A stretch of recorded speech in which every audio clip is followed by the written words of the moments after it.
Good afternoon, everyone.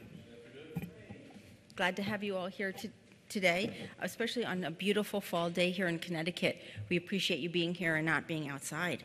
It's always great to invite and welcome people to our Conversations at Noon series. As you know, we have a monthly program, and today we'll be enjoying Kathy Hermes' presentation. Do join us next time on November the 14th for Reflections of the State Librarian, since our beloved State Librarian Ken Wiggins is retiring after many years of service, so we'll get a chance to talk with him. It is always a special pleasure when we are able to welcome friends to the old State House to talk about their work, and it's a special pleasure to welcome Kathy today. Dr. Catherine Hermes is a professor of early American history at Central Connecticut State University. Her research and teaching focuses on Native people of the Eastern Woodlands, legal history, and the history of the Atlantic world in the colonial period. She also teaches courses in historical methods and digital history, and she's published numerous articles on indigenous legal history, and is currently working on a book manuscript about a Wagnunk African man who lived in Hartford and Newport, Rhode Island, which she recently spent a sabbatical working on. So it's my pleasure to welcome Dr. Hermes to the Old State House today. Thank you so much. It's really great to be here, and I thank you all, as Rebecca said, for coming out on this beautiful day, and I thank Rebecca. And Ty Tryon, I'd like to give a shout out. He's the president of the Ancient Burying Ground Association, and certainly one of the progenitors of this idea, right, that I was able to bring to fruition. I'd also like to give a shout out to one of my principal researchers on the team that worked on this, Tavia Jefferson, who did a magnificent job with me at the State Library. So what I'd like to do today, I teach digital history, but I still don't know how to work the computers. What I'd like to do today is be very conversational, so I'm going to move out away from this podium. Oh, I may read you a couple stories, but mainly I'd like to talk. And so this is one of those talks where you can actually have your phone out if you want, because it may be difficult to see some of the things that I'm going to show you on the website. And so if you want to have your phone and go to the website, that's fine. Anybody want to do that? I'll give you the website URL. But if you don't, that's fine too. So the website is African Native Burials CT.org. What's that? African Native Burials CT. So like Connecticut. Yeah, CT.org.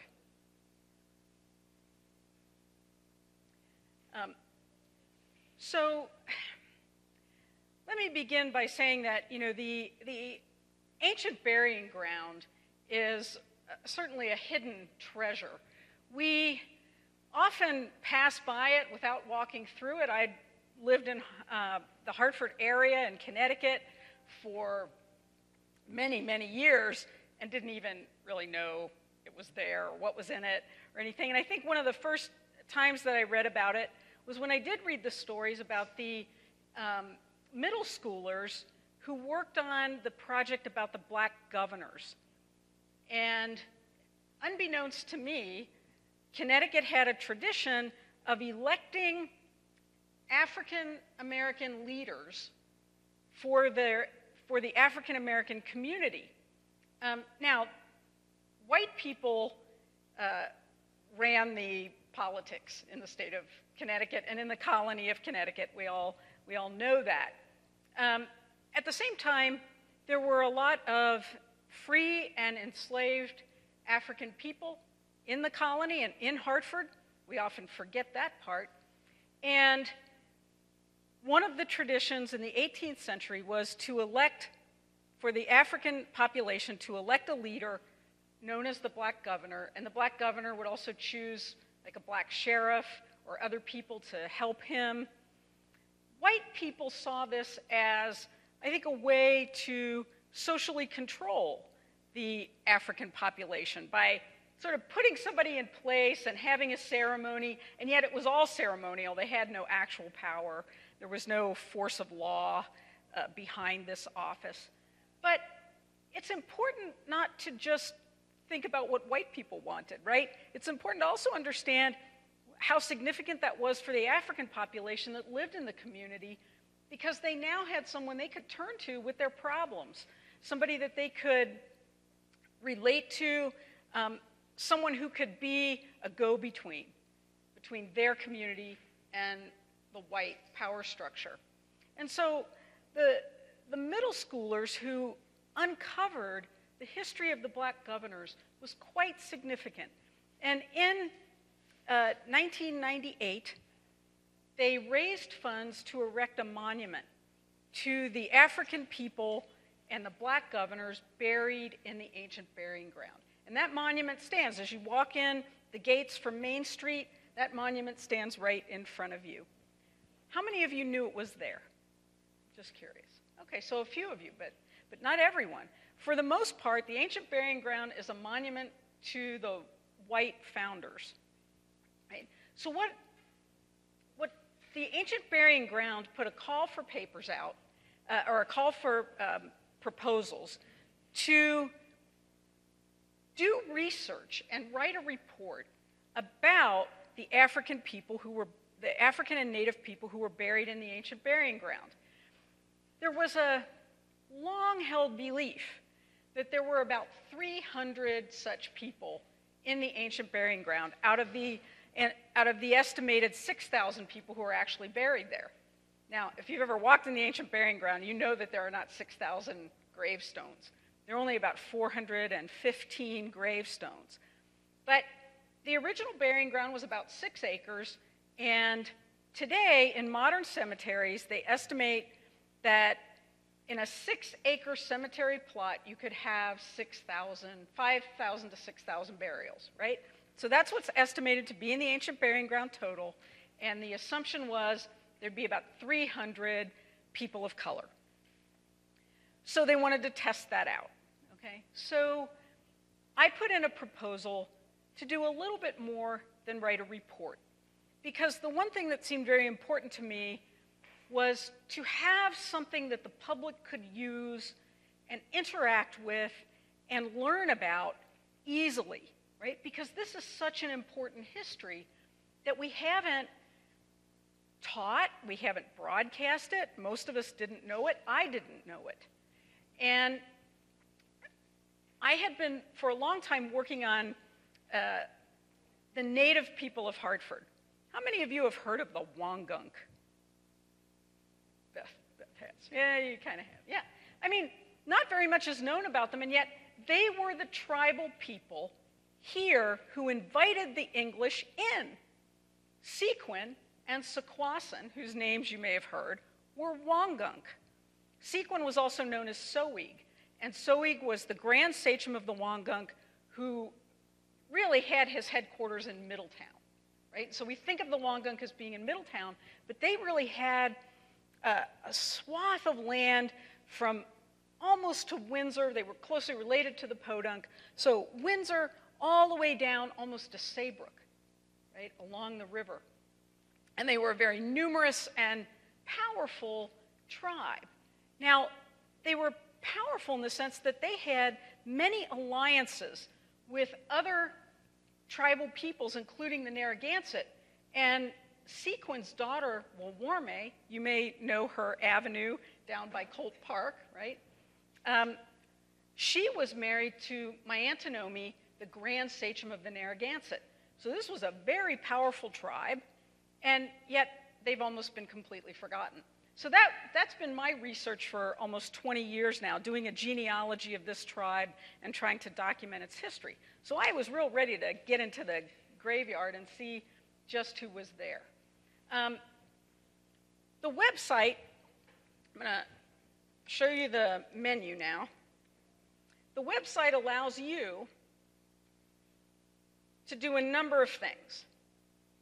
And the first is that there's a list of people and profiles on the website. We wanted to make sure that every person we documented got a virtual headstone, right? Something that would remember them as an individual. And we couldn't give them real headstones, but we could give them virtual headstones. And so when you click on the list of people, you get names. And you can click on just about any name. Here's, let's see, who should we go to? I'm going to go to Samuel Gibson here, an interesting fellow. 112, right? Now I want to say something about the numbering here. The records are numbered. The individuals are not. So I want you to remember this. We tried to make sure that every person had a name, but there are 125 unnamed people in the database. We have, because they were not named in records. And so we have just listed those as Negro man, Negro child, squaw, however they were designated in the record. But we didn't want them designated numerically. We wanted to humanize them. And so, so the records have numbers, the people do not. Were there multiracial people? There were. They were labeled as Negro? Or? Well, so sometimes if they were called in the record mulatto, we use that term as far as designating them. But in our, well, we used, so for the naming, we used the terminology of the time. For the database, we used black instead of Negro. We used multiracial instead of mulatto. We used native instead of Indian. Those are all imperfect terms. But as you know, in the historical literature, it's very hard to find a term everybody can agree on. So we have a downloadable database. So each of these individuals that you see individually profiled here is also in a downloadable database that you can download to your computer and use for your own research if you're doing research. And that means you can change those terms. If you don't like those terms, you can change them to do your own calculations, for example. We also kept track of gender. So male, female, sometimes gender is unknown. People didn't always write that down. The sexton didn't always write it down. Age, if we have it, age at death. The date of the death, if we have it. The birthplace and origin, if we know it. Master and mistress. We used the words master and mistress in part because we had both indentured servants and enslaved people and free people, right, in this database. We didn't want to say enslaver, which some historians use when they're talking about who owns an enslaved person, right? But that couldn't be a universal term for us because we have indentured people in here. So master, mistress, the manumission date, if there was one, the occupation, if we knew it, additional relationships, most recent place of residence, longest place of residence, and the cause of death and things like that. So we have a lot of data. We also put our sources for each entry on the sort of virtual headstone here. So this is Samuel Gibson. He died in 1795, and you can see here a little link to a newspaper article. This is, in fact, an advertisement that Gibson put in the newspaper because he was a grocer. Samuel Gibson was born in the West Indies, and he was taken from the West Indies to Guilford, Connecticut, where he was enslaved by a Mr. Thomas Frisbee. And at some point, Gibson achieved enough income, savings, to buy his freedom. So Frisbee let him buy his freedom, and then Gibson moved up to Hartford, where he opened a grocery store that was extremely popular with the colonists. Sorry, not colonists now, 1795, we're in, with the inhabitants of Hartford. And he employed Thomas Frisbee Jr. as an apprentice. So the master's son worked for the former slave. Frisbee was, Gibson was extremely popular in the colony, as I mentioned, or in the state, as I mentioned. And I'd like to read a little bit from his obituary, since it's actually quite an extraordinary thing. The obituary writer recalled Gibson's strict integrity and punctuality, emphasizing that Gibson had earned, quote, the esteem and confidence of the community. Gibson established a fair reputation in Connecticut, New York, Boston, etc. The obituary continued, as a trader, no man's credit is fairer, and the conduct of few men more irreproachable. Most striking is the conclusion. Such is the reverie of fortune in this world, that the son of his former master at Guilford has for several years been a clerk in his store, and to reward this youth for his fidelity, am I to testify his affection to his father's memory, he has left the whole of his property to him. The obituary speculated that the sum of money would be very handsome. So Gibson has accumulated a lot of property. He leaves it all to his master's son. We found these extraordinary lives, right, that really had been forgotten. Now, the picture of Samuel Gibson here, that's a beautiful picture, right, in a sense. I mean, the fact that he's born into slavery in the West Indies is horrible, but he manages to work his way out of it, buy his freedom, become a successful grocer, and even leave his estate to a white apprentice. Most stories aren't like that. As I mentioned, there are 125 unnamed people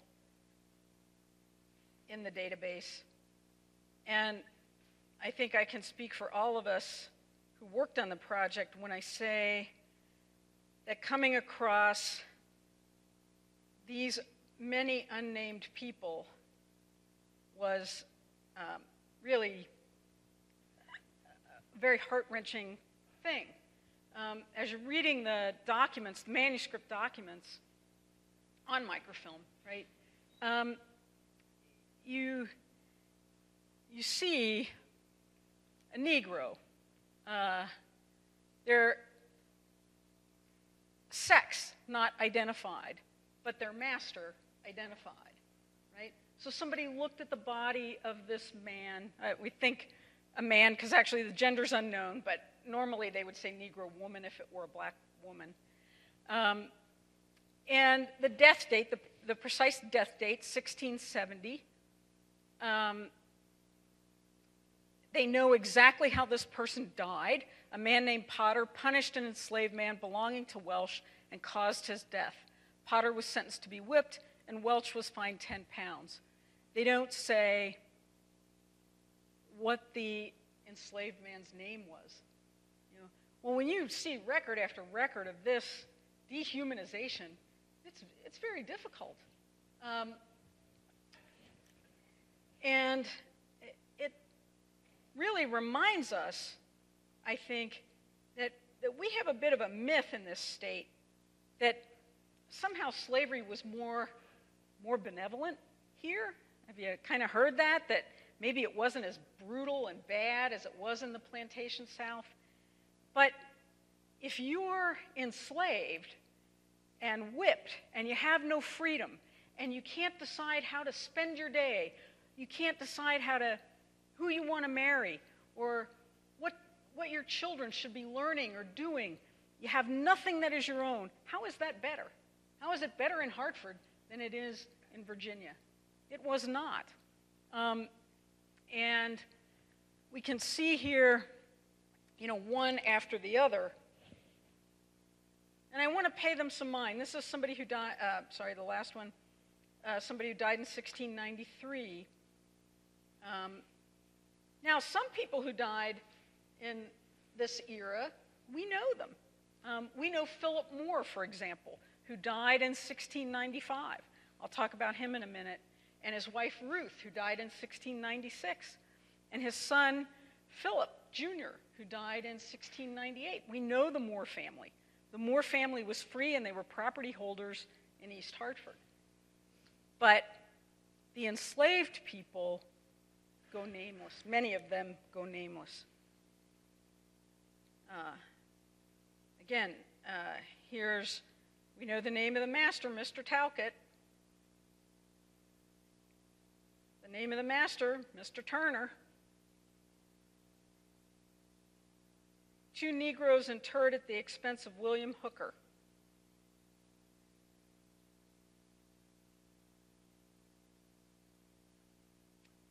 And it goes on like this.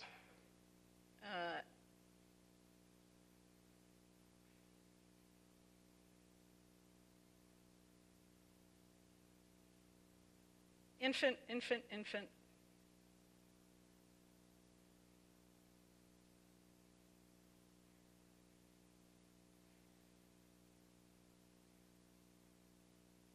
Negro child. Negro man, Negro woman. I don't want to belabor it, but it's an important thing to recognize that many people have no identity here. That doesn't mean we might not come across the identity later. And one of the purposes of putting the information up there with the death date and the specifics of where we found the record and everything is that so people can do further research and come across, perhaps later, something that matches, right, and give a name to that person. It's spectacular. We did that one time where we had just Indian maid of somebody, and we found her name was Sarah in a different document, and that was great to be able to put a name to her. All right, so the Moore family. The Moore family is an incredible family. We don't know how Philip Moore and his wife, Ruth, became free.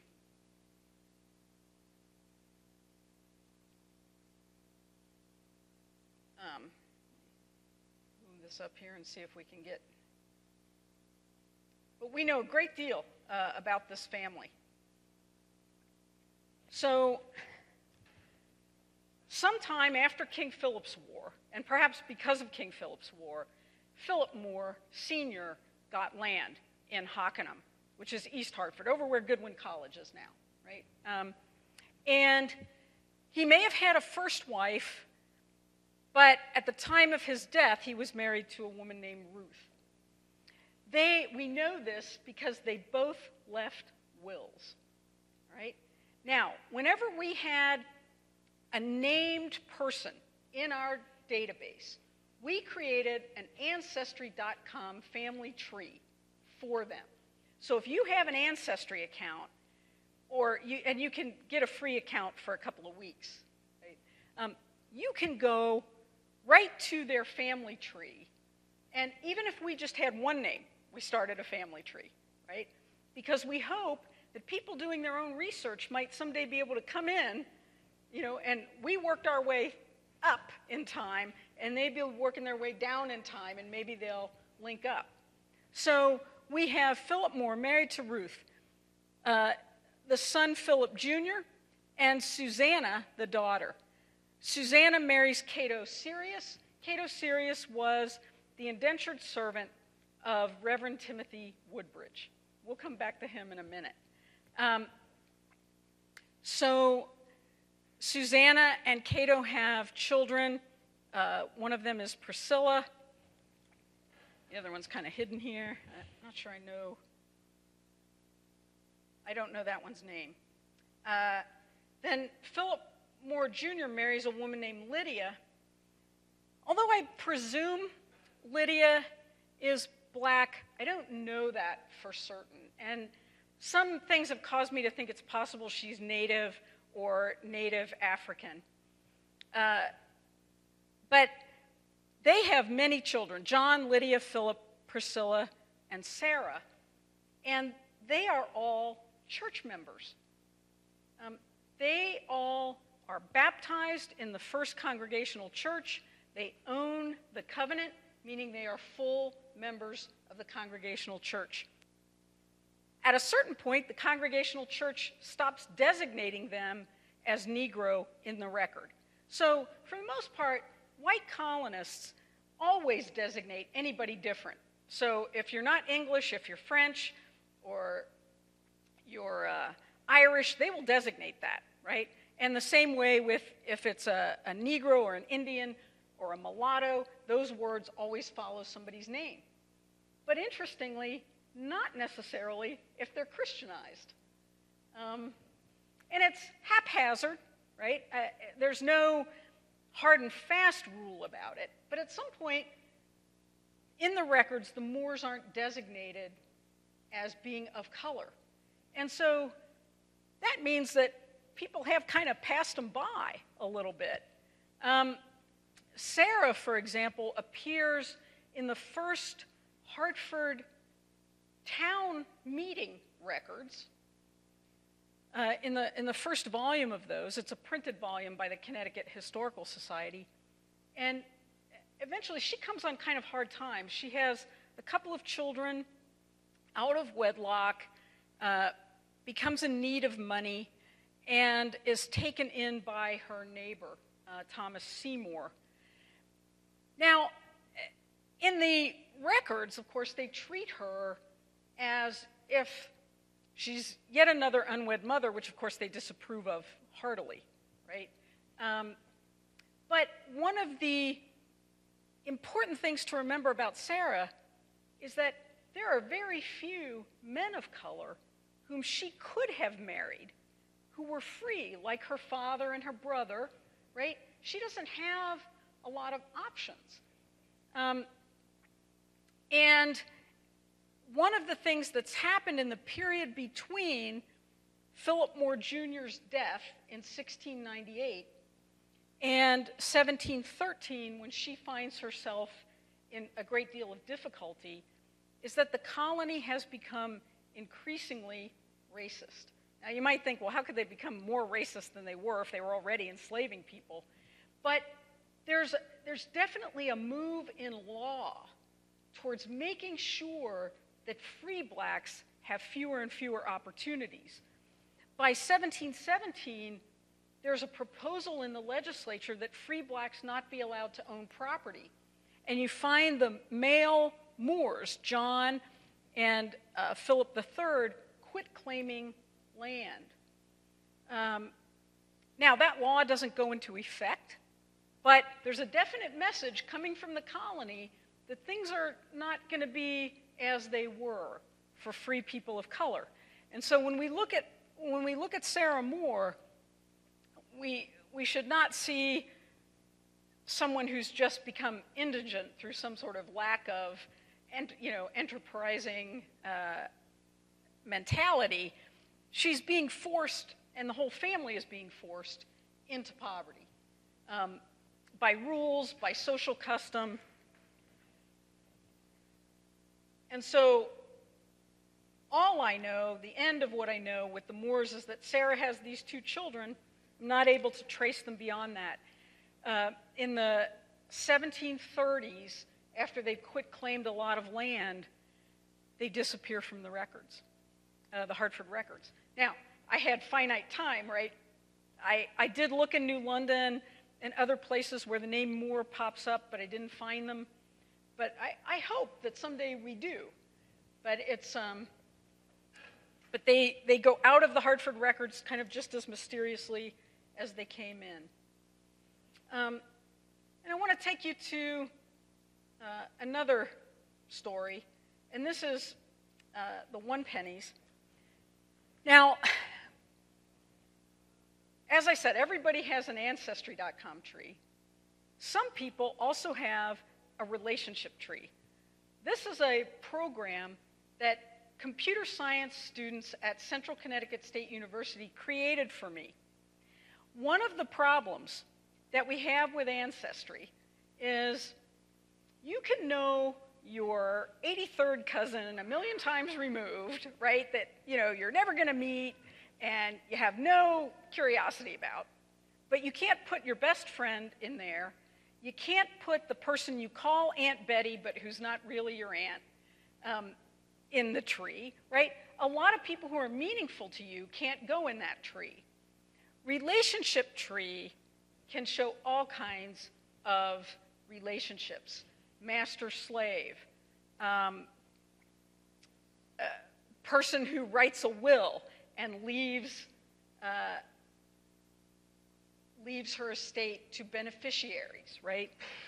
Sarah One Penny the Elder was the granddaughter of Soeg, Grand Sachem of the Wangunk. And her life took an interesting trajectory. She found herself, after King Philip's War, in a prison camp in eastern Connecticut. And the colony had passed laws that said these Indians, known as the surrenderers, had to spend 10 years in this camp. And when they got out, they had to work as an English person would work in an English town. And so Sarah One Penny finds herself in the household of one Colonel William Whiting, who's a military guy. He goes on a lot of expeditions. And she has a grandson named Scipio Two Shoes. He's been my life's work for about 20 years. Anyway, she leaves all of her land in the South Meadow to Scipio. And Sarah One Penny has many children. She has a daughter, also called Sarah One Penny. She has sons, Cushoy, Nanamarus, and Sienna, who all live in Middletown. Right? But Scipio she places under the guardianship of Colonel William Whiting, who eventually moves to Newport because Whiting wants to marry a rich widow. She wasn't rich enough. He spent all her money and ruined her. But he takes Scipio Two Shoes with him, not as a servant, right, to help set him up in business. So they have quite an interesting relationship. Scipio is part African. He has an African father and a Wangunk mother. Sarah One Penny the Elder left an uncumpative will, meaning an oral will. And so people went to court and testified about what she said on her deathbed, right? Well, for many years, so all this appears in the probate records, and for many years, historians, and I included, thought that Scipio Two Shoes was her lone heir. But that, of course, wasn't true. It's just in Middletown, she was known as the Sunk Squaw of the Wangunk, meaning the chiefly woman of the Wangunk. This was not a low-status servant in the household of William Whiting. She was that, right? But she was also the Sunk Squaw of Middletown.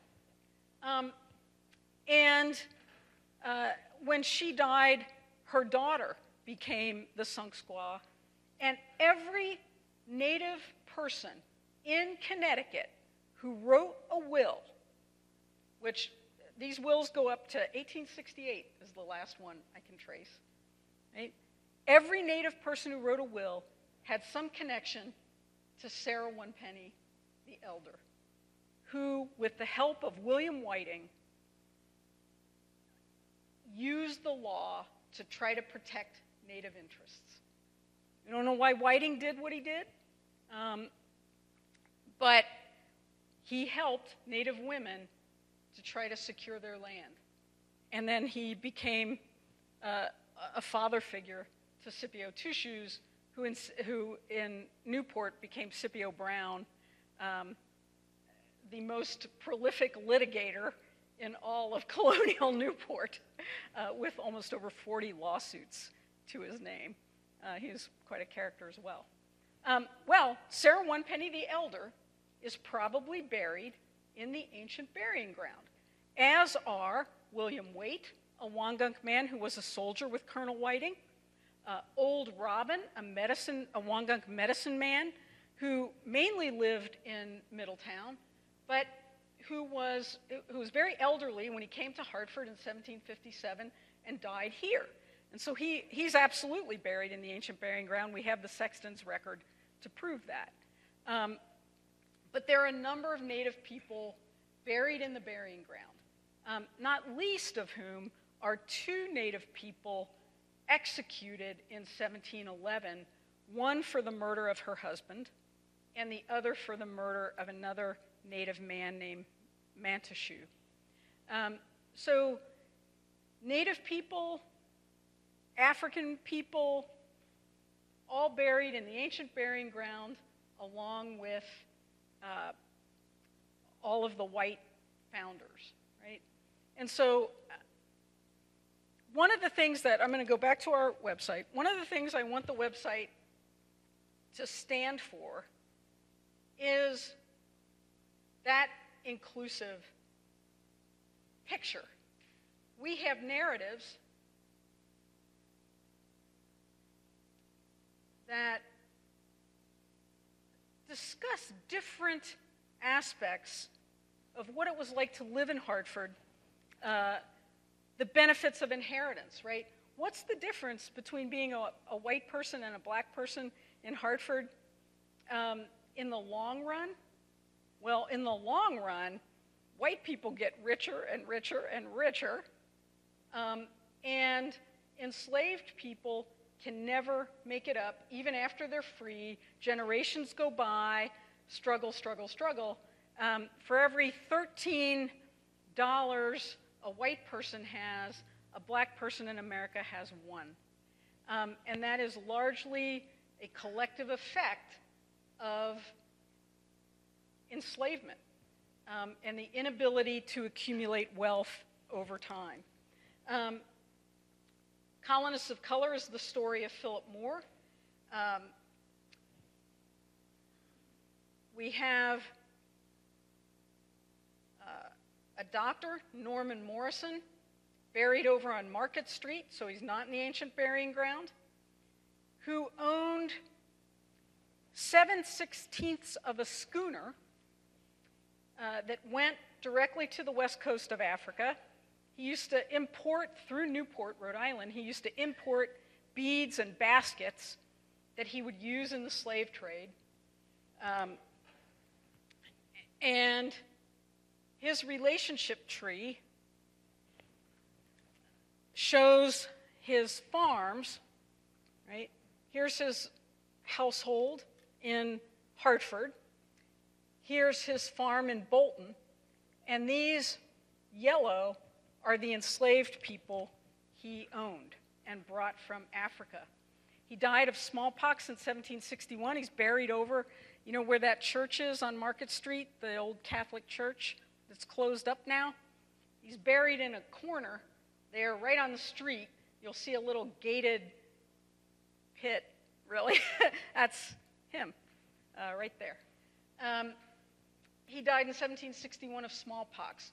One of his enslaved people, Tony, is buried in the ancient burying ground. His son, Alan, is buried beside him. Alan's footstone is in the side of the wall that encircles Morrison's grave. Morrison, yeah. Morrison. So we have something on the slave trade. We also have things on family structure, the gallows I mentioned about the native people who were hanged. There were also a number of African people who were hanged. Family structure I want to emphasize here because Andrew and Tamar, quite a story. Richard Lord was a big landowner, big merchant, one of the richest guys in the whole colony of Connecticut. There are actually many Richard Lords, several generations, right? But the Richard Lord who died in 1711, he had a plantation in Antigua called the Cabbage Tree Plantation.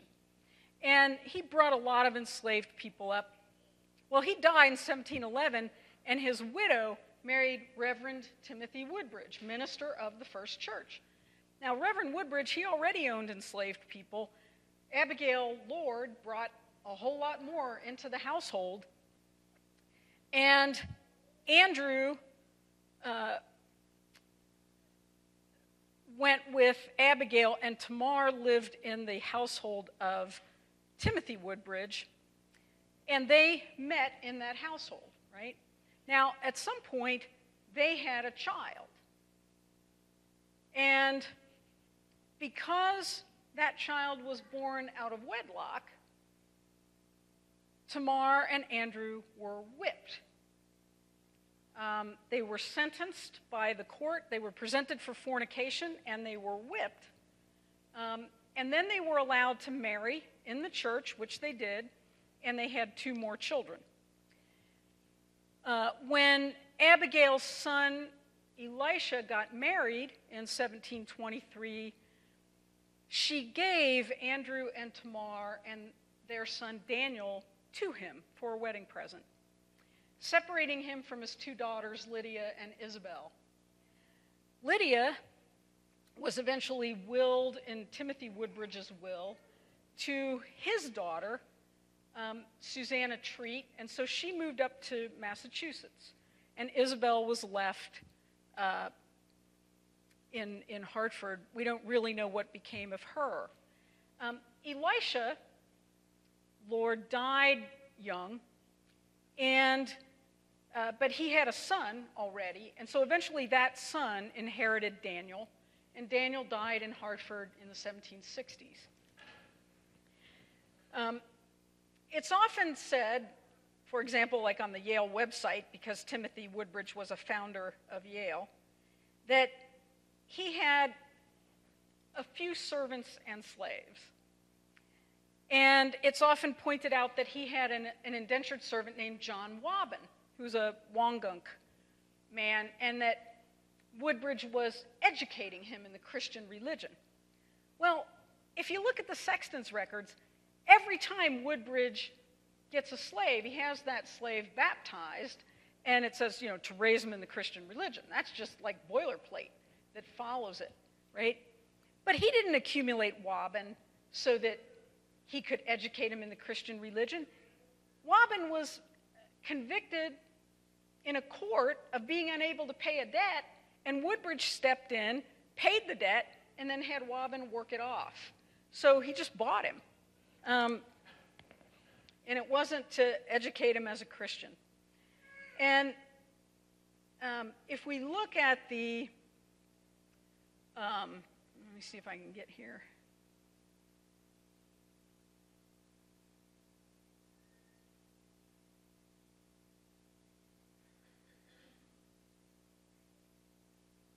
What I might want to do here.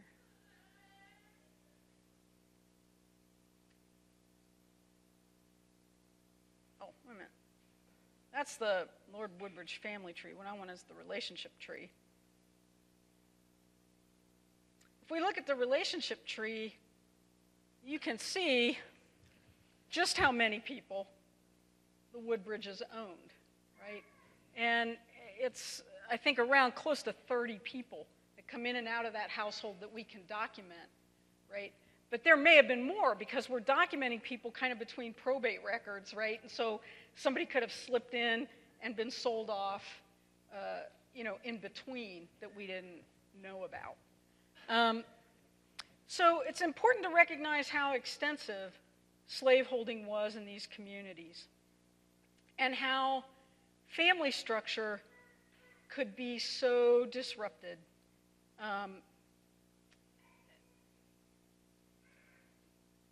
We have some stories that are very brutal and hard to read. I won't go into this one too much, but Hannah Deuce, who was presented for fornication with 2 men, meaning that 2 men raped her and they were all punished for having sex together. But she had a son, Abda, who sued for his freedom and was eventually freed in kind of a complicated legal case.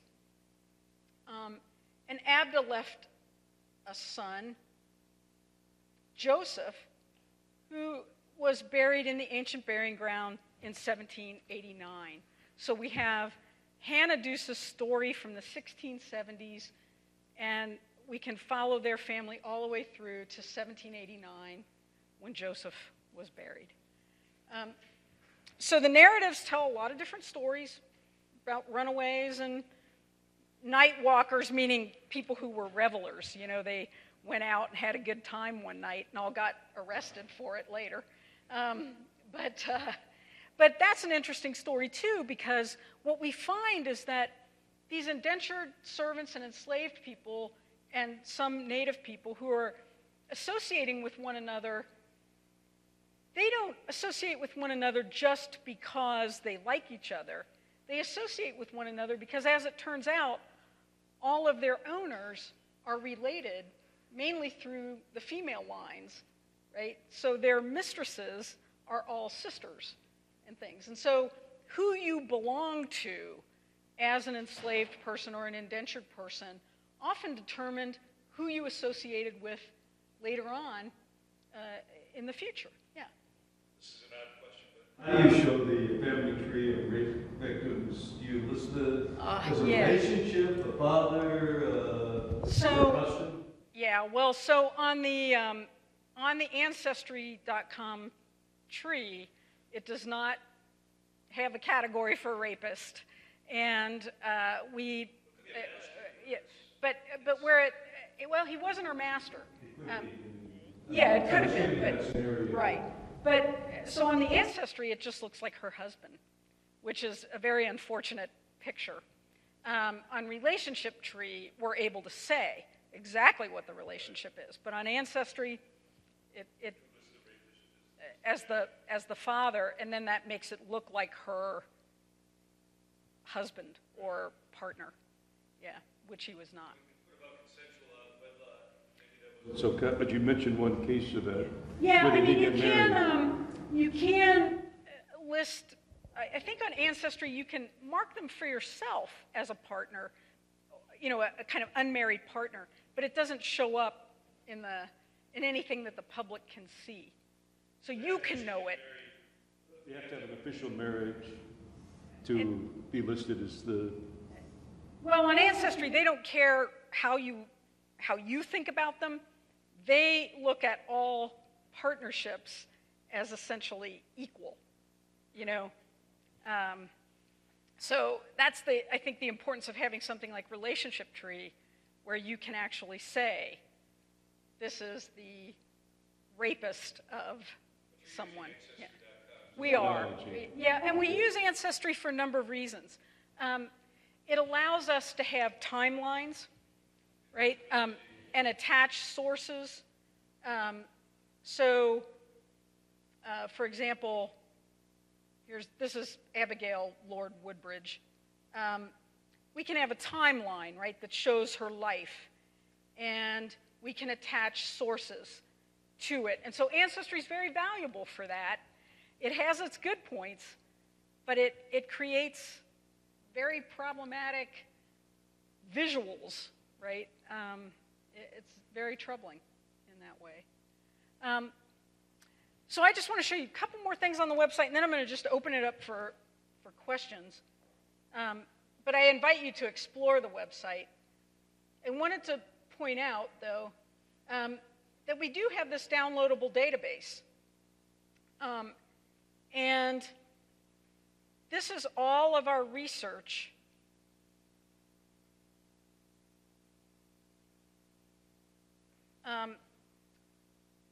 In addition, we also do have a formal report that discusses our methodology, puts the history in context, and all that, so you can download those things as well. But you can download this database into an Excel spreadsheet or a CSV or whatever form you're using, Google Docs. We did this on Google Docs. And you could add information. You could add columns to it. You could add rows. We intend to add people whenever we find them. But we have over 500 people now that we know about. There are probably 495 on here, but we have to add 10 more that we found after the project officially closed. So they'll be in there as well. Well, so here's the thing. If we go back, I'm going to go back one more time to the individual profiles.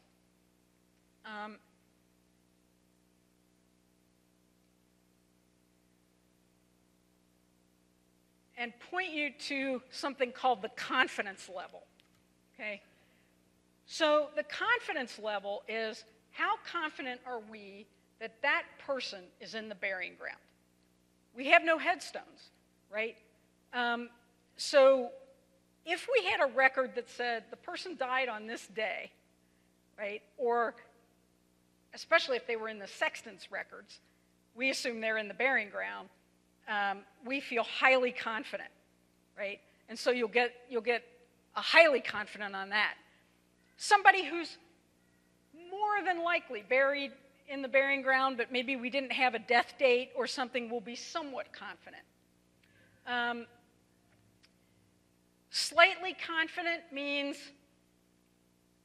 there's some indicator that they may not have died in Hartford or they may have been buried elsewhere, but we aren't positive, right? And then not confident means we have a lot of doubt. Now, we did not put anybody in this database that absolutely 100% could not be buried in the burying ground, right? So even with the not confidence, there's some possibility, some minuscule possibility they're there, but we really don't think so. But we did exclude people we knew were not there, that just couldn't have been there for a variety of reasons, right?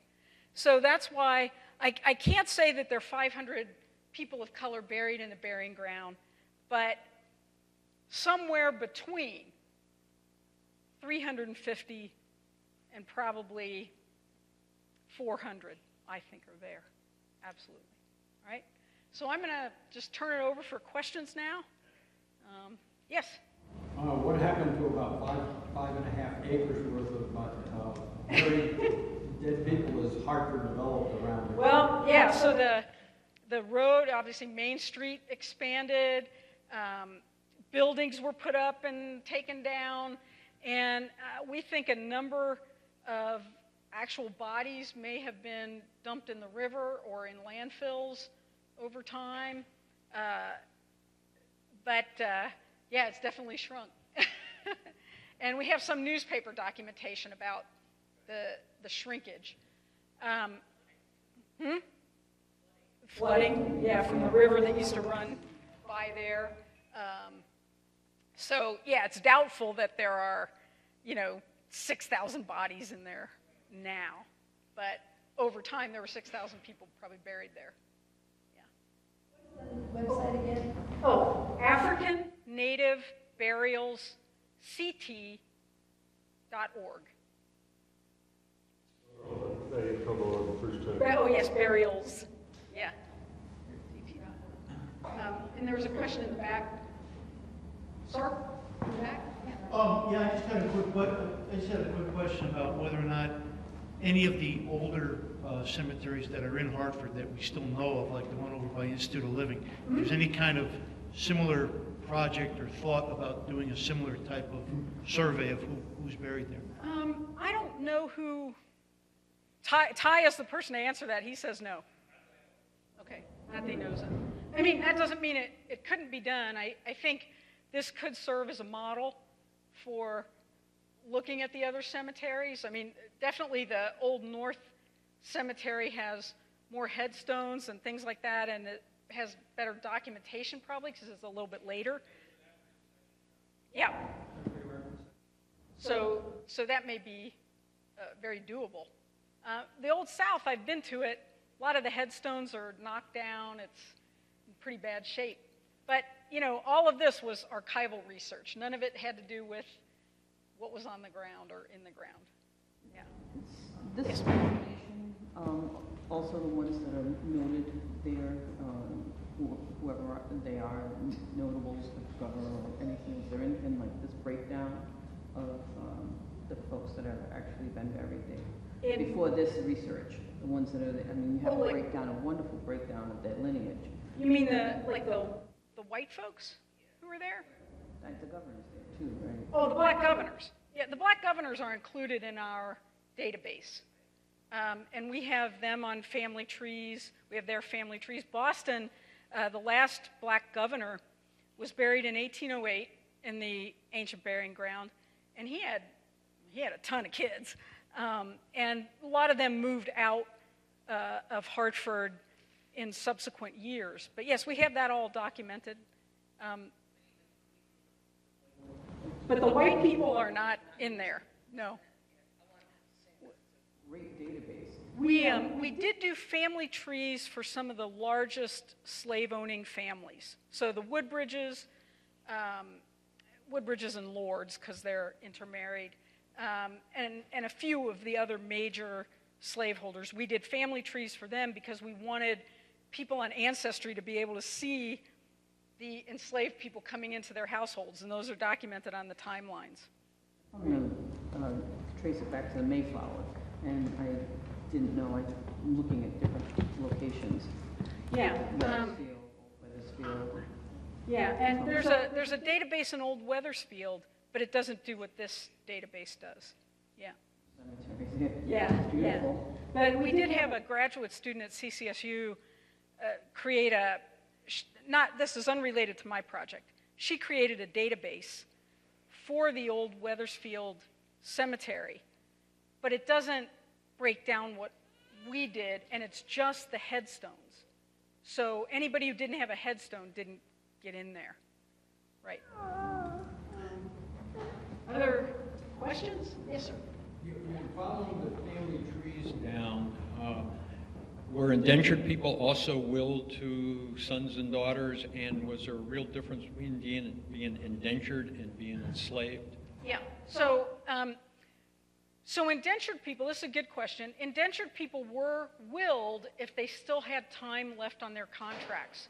So John Wobbin, for example, is mentioned in Timothy Woodbridge's will because he still had a few years left on his indenture. The length of indenture is different. I know in the start of the colonies it was 7 years, right out of the Bible. Yeah, 7 years is a rough estimate, but because Woodbridge was paying off a debt that Wobbin had, he kept Wobbin for, I want to say, 16 years or something. It was a lot longer period. And I don't know how long Cato Sirius was indentured. So if it was because of a debt or something like that, it could be a variable time period. But one of the differences between an indentured person and an enslaved person is that the indentured person, their labor was owned, but their person was not.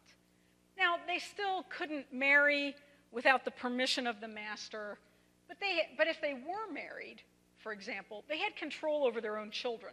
They could decide the destinies of their children. They could still move around somewhat freely as long as they were there to do their work. Enslaved people had no rights under the law at all. Their entire personhood was subsumed under the master or the mistress. And so they couldn't make any decision about anything. And so that, to me, is the biggest difference. That one, it's their labor that's owned, the other, it's their person that is owned. All right, any other questions? Well, I thank you all very much, and I'm happy to answer, individually.